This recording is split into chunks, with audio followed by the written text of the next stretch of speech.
पहा, आज आपण काय शिकणार आहोत तर did हे सहाय्यकारी क्रियापद नेमका कोणत्या काळासाठी आणि कोणत्या प्रकारच्या वाक्यांसाठी वापरतात ते आज आपण पाहूया। did हे सहाय्यकारी क्रियापद आहे।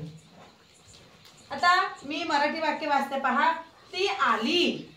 वाक्य वाचल्यानंतर त्यावर विचार करा नक्की। उगी वाक्य आहे म्हणून काय पण लिहित जायचं नाही। वाक्य वाचल्यानंतर थोडं विचार करायचं की वाक्य कोणत्या काळातील आहे आणि कोणत्या प्रकारचं आहे। पाहायचं, ती आली। आली म्हणजे येण्याची क्रिया झाली, संपलं, येण्याची क्रिया झालेली आहे। म्हणजे हे वाक्य आहे साध्या भूतकाळातील। ती येती साधा वर्तमान काळ, ती आली साधा भविष्यकाळ। साध्या भविष्यकाळामध्ये काय येते पहा, कर्ता आणि क्रियापद आहे। साध्या भविष्यकाळामध्ये फक्त कर्ता आणि क्रियापद। ती हे कर्ता आहे, तीला इंग्रजीमध्ये शी म्हणायचं। यस याची शी म्हणजे ती।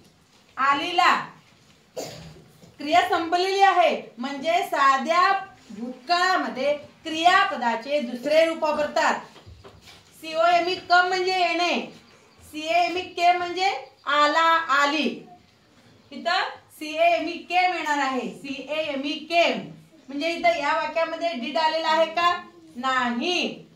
साध्या भूतकाळातील होकारार्थी वाक्य आहे।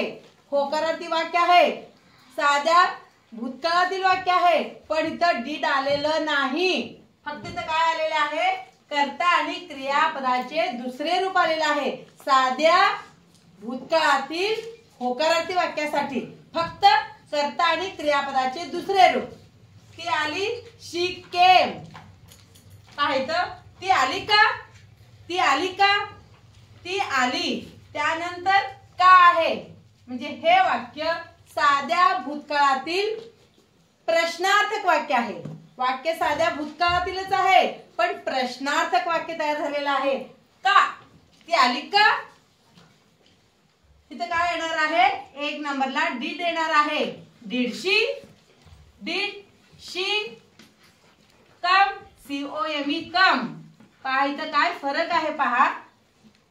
साध्या भूतकाळातील प्रश्नार्थक वाक्यासाठी did हे सहाय्यकारी क्रियापद, प्रश्नार्थक वाक्यासाठी साधा भूतकाळ, प्रश्नार्थक वाक्य did हे सहाय्यकारी क्रियापद। did आलेला आहे आणि सहाय्यकारी क्रियापदानेच वाक्य तयार झालेलं आहे। did झाल्यानंतर कर्ता, did she come, साध्या भूतकाळातीलच वाक्य आहे पण इथे केम आलेला आहे, पण इथे कम आलेला आहे। कारण did आलं तर क्रियापदाचे पहिले रूप, did आलं तर क्रियापदाचे पहिले रूप। साध्या भूतकाळातील प्रश्नार्थक वाक्यासाठी did आलं तर क्रियापदाचे पहिले रूप। did she come म्हणजे तुमच्या लक्षात आलं असेल की साध्या भूतकाळातील प्रश्नार्थक वाक्यासाठी did हे सहाय्यकारी क्रियापद वापरतात। ती आली, शी केम। ती आली का? did she come। पुढचे वाक्य पाहूया। तुमच्या लक्षात आलं असेल की did नेमकं केव्हा वापरायचं, कोणत्या काळासाठी वापरलेलं आहे। पाहायचं, पुढचं वाक्य काय आहे, ती केव्हा आली? आली, क्रिया संपली म्हणजे ही क्रिया भूतकाळामध्ये घडलेली आहे।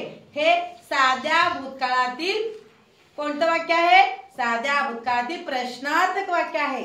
का? कशावरून ओळखायचं तर या वाक्यामध्ये केव्हा शब्द आहे। केव्हा हा प्रश्नार्थक शब्द आहे। वाक्य कोणत्याही काळातील असू दे, प्रश्नार्थक शब्द असेल तर एक नंबरला प्रश्नार्थक शब्दच घ्यायचं। कशाचाही विचार न करता प्रश्नार्थक शब्द एक नंबरला घ्यायचं। केव्हाला इंग्रजीमध्ये काय म्हणायचं, व्हेन, WHEN, व्हेन। व्हेन झाल्यानंतर इथं काय येणार आहे दोन नंबरला, तर इथं did येणार आहे। कारण हे साध्या भूतकाळातील प्रश्नार्थक वाक्य आहे। प्रश्नार्थक वाक्य म्हणलं की did हे सहाय्यकारी क्रियापद येणारच। प्रश्नार्थक शब्द असेल, प्रश्नार्थक शब्द एक नंबरला आणि दोन नंबरला did हे सहाय्यकारी क्रियापद। हे देखील प्रश्नार्थक वाक्यच आहे पण या वाक्यात प्रश्नार्थक शब्द आहे का? प्रश्नार्थक शब्द नाही, म्हणून एक नंबरला did आलेला आहे। म्हणजे साध्या भूतकाळातील प्रश्नार्थक वाक्यासाठी did हे सहाय्यकारी क्रियापद वापरतात। हे प्रश्नार्थक शब्द हे प्रश्नार्थक वाक्य नाही, हे देखील साध्या भूतकाळातीलच वाक्य आहे, पण प्रश्नार्थक वाक्य नाही। तिथं क्रियापदाचे दुसरे रूप आलेले आहे, तिथं क्रियापदाचे पहिले रूप आलेले आहे। म्हणजे साध्या भूतकाळात होकारार्थी वाक्यासाठी क्रियापदाचे दुसरे रूप आणि did आलं तर क्रियापदाचे पहिले रूप। आता ती केव्हा आली? when did येणारच, कारण हे साध्या भूतकाळातील प्रश्नार्थक वाक्य आहे। प्रश्नार्थक शब्दानंतर did हे सहाय्यकारी क्रियापद। when did, आता कर्ता कोण आहे? तीला शी। when did she, did आलेला आहे तर आपल्याला माहित आहे कोणतं क्रियापद वापरायचं, क्रियापदाचे कोणते रूप वापरायचे? COME come क्रियापदाचे पहिले रूप, CAME came क्रियापदाचे दुसरे रूप, COME come क्रियापदाचे तिसरे रूप, COMES comes क्रियापदाचे चौथे रूप, COMING coming क्रियापदाचे पाचवे रूप। तुम्ही म्हणाल COME come क्रियापदाचे पहिले रूप पण तेच आहे आणि तिसरे रूप पण तेच आहे, पण काय फरक आहे? क्रियापदाचे पहिले रूप कर्त्यानंतर येतो, फक्त कर्ता आणि त्यानंतर क्रियापदाचे पहिले रूप। म्हणजे साध्या वर्तमान काळामध्ये अनेकवचनी कर्त्यासाठी क्रियापदाचे पहिले रूप, क्रियापदाचे तिसरे रूप केव्हा येतो? सहाय्यकारी क्रियापदानंतर येतो, सहाय्यकारी क्रियापदानंतर। when did she come, COME come हे क्रियापदाचे पहिले रूप आहे।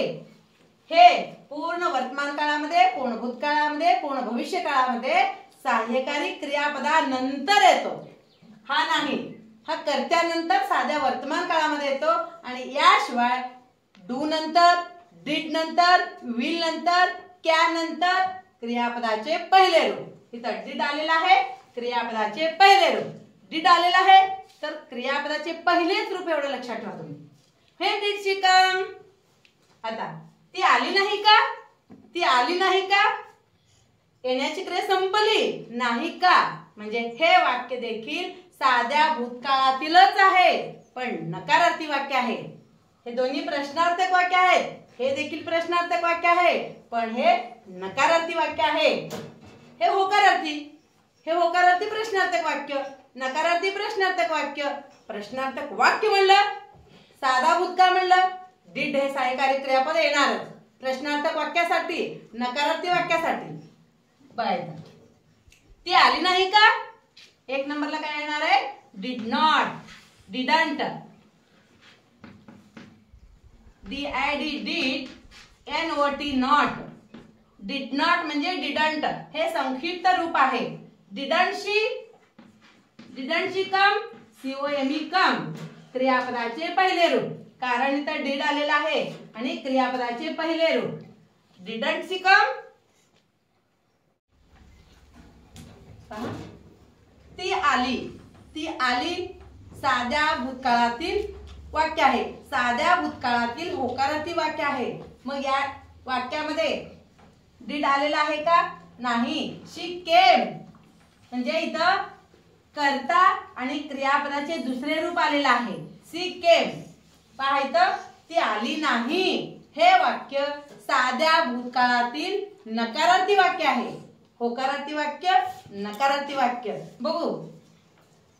ती आली नाही, तिला शी, आणि हे नकारार्थी वाक्य आहे। साध्या भूतकाळातील होकारार्थी वाक्यासाठी did आलेलं नाही, बाकी सगळे प्रश्नार्थक वाक्यासाठी, नकारार्थी प्रश्नार्थक वाक्यासाठी सगळीकडे did आलेला आहे, ते आपण पाहिलेलं आहे। पण इथं बघा she didn't, DIDNT, didn't म्हणजे did not, did not चं संक्षिप्त रूप आहे didn't। she didn't come, COME come। पहा ती आली, ती आली नाही, काय फरक आहे? होकारार्थी वाक्यासाठी did हे सहाय्यकारी क्रियापद येणार नाही, पण नकारार्थी वाक्यासाठी, प्रश्नार्थक वाक्यासाठी did हे सहाय्यकारी क्रियापद। तेव्हा साध्या भूतकाळातील प्रश्नार्थक वाक्यासाठी, साध्या भूतकाळातील नकारार्थी वाक्यासाठी did हे सहाय्यकारी क्रियापद येणार आणि फक्त साध्या भूतकाळातील होकारार्थी वाक्यासाठी येणार नाही क्रियापदाचे दुसरे रूप, आणि बाकी सगळं did येणार आहे। मग क्रियापदाचे पहिले रूप, डिड आलं तर क्रियापदाचे पहिले रूप. साध्या भूतकाळामध्ये डिड केव्हा केव्हा येतो हे आपण पाहिलेलं आहे.